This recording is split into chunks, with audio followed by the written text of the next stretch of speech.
Dans l'univers du luxe, une poignée de jeunes Mahorais s'y est préparée pendant des mois sur la Côte d'Azur, l'aboutissement d'un projet qui a vu le jour il y a 2 ans et le résultat d'une rencontre entre les professionnels du secteur du luxe et le Pôle emploi de Mayotte.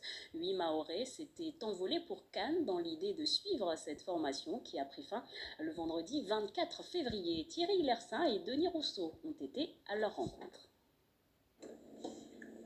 Voilà, alors là on va préparer 2 tables, d'accord. Le sujet c'est une première table, donc on est sur le yacht bien sûr. Ce professionnel du luxe distille ses conseils au cas par cas avec précision pour préparer à ce qui se fait de mieux dans le monde du service. Ces apprentis stewardess sortiront de cette formation avec le bagage nécessaire pour satisfaire une clientèle exigeante et particulière, celle du monde de la grande plaisance.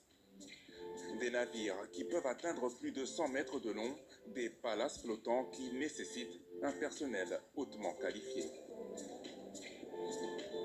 On a pu faire quand même des stages sur des yachts. On a été au Kenya également pour faire un stage en immersion dans l'hôtellerie de luxe. Donc on a été dans des 4 étoiles. Donc aujourd'hui on peut dire que le luxe nous est assez familier.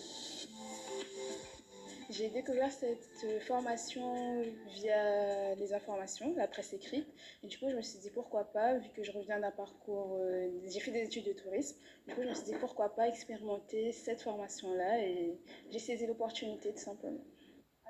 Perfectionnement de la langue anglaise, cours de housekeeping ou d'onologie, ces candidates ont même été jusqu'à apprendre à nager en moins d'1 semaine pour répondre aux critères de sélection de ce métier. Stéphane Gouy est à l'initiative de ce projet et ne peut cacher sa fierté. En règle générale, il faut une expérience dans les hôtels 5 étoiles ou les palaces. Il faut parler l'anglais couramment, il faut savoir nager. Tous des éléments où à Mayotte, techniquement, on n'a pas cet environnement-là. Donc il a fallu le préparer, il a fallu trouver des personnes qui étaient motivées, qui avaient envie de le faire. Et on a bâti, en partenariat avec le conseil départemental, avec l'ADOM et bien sûr Pôle emploi PACA et Pôle emploi Mayotte, on a bâti ce projet donc vraiment à la carte pour amener des personnes en situation de réussir. Malgré la crise du Covid qui a fortement handicapé le tourisme en France, les charters de luxe se sont multipliés sur les différentes mers du monde, au point qu'une pénurie de personnel s'en ressente. Un créneau sous tension en Côte d'Azur où près de 70% de la flotte mondiale de yachts y passe l'été. Voilà le constat qui a poussé le Pôle emploi maritime à regarder Mayotte de plus près. La région PACA, la région Mayotte, a permis à ces personnes, à ces jeunes, de pouvoir découvrir et intégrer une industrie qui, pour leur avenir, à mon avis, est vraiment très, très intéressant, et de pouvoir répondre aussi, surtout, à la demande en fait de l'industrie du yachting.